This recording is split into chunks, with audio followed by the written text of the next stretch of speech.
what I uniquely wanted to do, and I did it louder and stronger. So it was attractive to the people who liked it. So I think virtual versus in person is another vein of that. And I think how cool of a business is it to have one of the old brick buildings on Main Street that people come into, and they get to meet your staff, and there's somebody there, and it's like cozy and awesome. And you build the office like a comfortable architect's office or a coffee shop or whatever. Like, how cool is that? That's like really, really cool if that's what you want.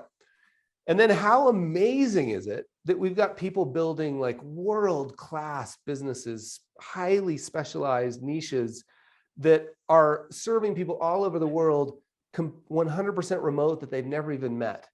So I think I love the idea that like there is no right answer except the one that's right for you. But one thing that I think I'm increasingly finding true is, as you were talking, I was just thinking through like how little I like things in my calendar. And so the thing I want to just throw into this discussion is asynchronous work. As a team internally, and then every other place I'm involved in, like community service and a church, and I'm continually thinking, let's only have meetings for things that you can only solve with a meeting. You know, and then I've realized that boundary is a lot more fluid than I thought. So the ability to send somebody, like, instead of, and I've noticed this with a lot of advisors, the answer almost always is, hey, I have a question. The answer almost is, let's have a meeting. Hey, I'll send over some Zoom links and calendar. Well, how much of it can we get done by saying, if it's easier for you, Mr. or Mrs. Client, shoot me some details on, feel free to just record a voice memo or a video if you want, a screen share, send it over to me, and then I'll see if I can answer your question. So that we don't, because I think clients, everybody I know right now, like busy. And the last thing they want is another meeting. And so I think that's another interesting twist to think you can do that easier if you've built a remote culture that allows you to respond asynchronously and rapidly with clients. And so I think that's a really powerful thing to start thinking about. I'm seeing it come up a lot and I always think this is interesting, like in the kind of strategy and management world, and I spend some time there because I've got a bunch of buddies that are way into that. Strategy and management, both on the entrepreneurship level and even on large companies, like places where you get OKRs, you know, like all of that kind of stuff. I'm seeing the word asynchronously popping up all over the place right now. Like, hey, do we really need a meeting for that? And that's the first thing I thought of when we started thinking about remote. Because think of what you're asking a client to do. Like, okay, I'm going to get in the car. I'm going to drive a half an hour if I'm lucky. I'm going to find a place to park. I'm going to come in. It's winter.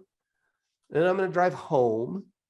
And that could possibly be me recording a 5-minute screen share, you recording a 15-minute screen share back with the answer. Like, fascinating. So I don't know how that fits into this discussion, but, and then the last thing I'd want to say on this is we clearly know that there's a level of communication that goes on in person that doesn't happen remotely. One step down, there's a level of communication that goes on with video that doesn't happen over the phone. Mm-hmm. And one step down, there's a level of communication on the phone that doesn't happen asynchronously via email. Greetings, Carl here. Thanks for watching that little clip. You know, I love my conversations I have with Michael on our podcast, Kitces and Carl. Love them, love them, love them. You know what else I love? These conversations that I have once a month as part of the membership program over at the Society of Advice. It's crazy, right? I invite some of my favorite people, the smartest people, the most impactful people I can think of, to come have a conversation with me about the work that you do. These are conversations you cannot hear anywhere else. Right? Sometimes they're with big, well-known authors and public thinkers, but often they're with people that you probably have never heard of, but will change your life. It's 90 minutes every month. It's called the membership. And you know what I think you should do? Here's an idea, crazy idea, but we've built this free trial. We've put some of my favorite little snippets of my favorite conversations for you to get an idea of what you're going to find on the inside, so you don't have to believe me. So just click the link and take a free trial and then tell me what you think. Thanks, my friends.